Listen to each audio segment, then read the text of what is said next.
Thank you for tuning in to the best parenting show on the internet, Post Daily Dose. Here's the post. Here's the post.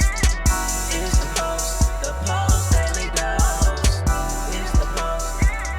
Here's the post. Here's the post. The Post Daily Dose. Here's the post. Here's the post. Here's the post. The Post Daily Dose. Hey there, Post+Institute. This is Christy Saul, the co-founder, coming at you live. I hope you guys are doing well today. It's a nice, beautiful, crisp day here in Oklahoma. So my message today, something you hear us talking about a lot in the world of trauma-informed care. We talk a lot about the fact that behavior is communication. Behavior is communication. Behavior is communication. And oftentimes, actually most of the time when we're talking about that, we're talking about how challenging behaviors of our children or people are communicating their stress. Plot twist. Behavior is communication. How do we behave in a way towards people that lets them know that we love them? We hear that so much, right? Actions speak louder than words. Mine are communicating a lot, April says. I think that she's telling me that her kids are communicating a lot through their behavior, that they're distressed, that they have a lot of needs. I don't know your kids, April, but I know that can be really difficult sometimes. I know raising children who are sensitive, who have sensitive amygdalas, who get easily hijacked, takes a lot of time, a lot of repetition, takes a lot of love.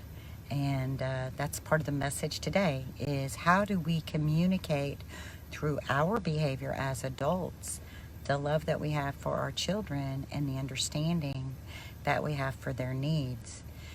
How do we notice, and then how do we behave towards them that helps them know that we're not going anywhere, We're not going to abandon them. We're not going to reject them, that we're here to guide them. We're here to teach them. We're here to love them through it. And I know that that's going to look different for every family. Every family has their own language, their own secret undercurrent, the vibration of the family, right?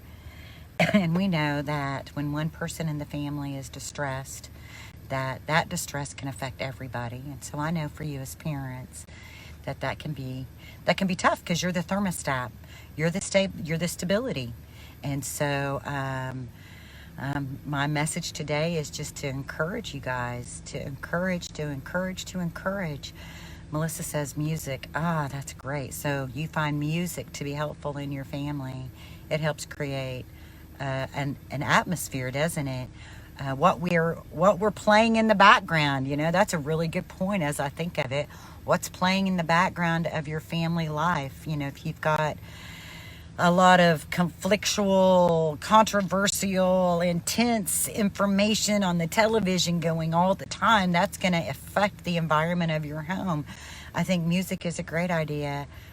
We keep things pretty quiet in our house. And Jacoby he goes to church with me, and I missed you today, man. I looked around and I didn't see you. I love you. I hope you're doing well. I hope your family's doing well. So the message today, we know behavior is communication. And when our children are demonstrating challenging behaviors, that's coming from a place of stress. And we know that they need a lot of attention. They need a lot of support. They need a lot of guidance. And so how, as adults, how do we communicate our love? Behavior is communication. What are we communicating? Are we communicating patience?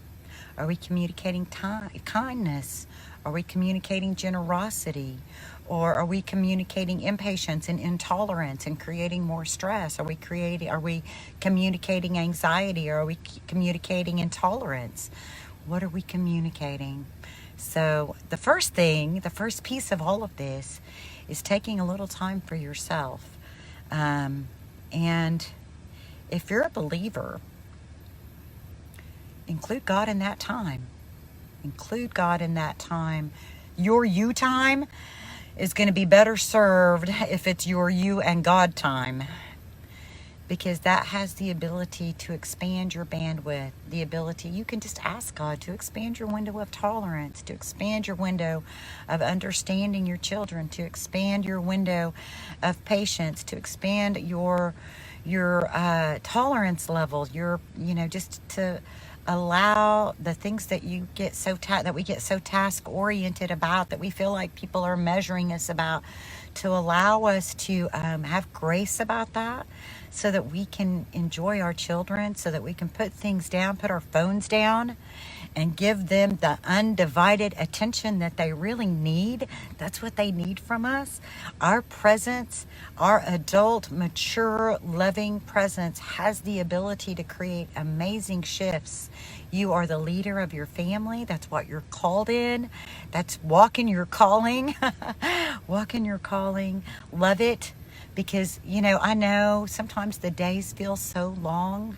I know when our souls are out of alignment and we're not walking in that space of grace, it feels like every step is like you're walking on tacks, like thumbtacks sticking up out of the ground, and we have to surrender to the calling of being parents.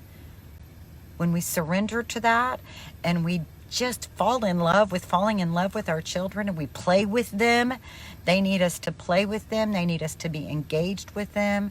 They need us just to hang out with them. If they're older kids and they're not into rough and tumble play anymore, maybe they need us to kick back and watch videos with them.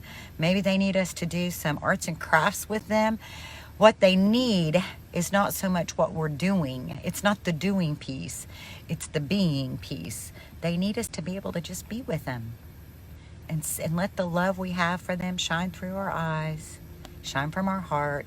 It's all about the position of our heart.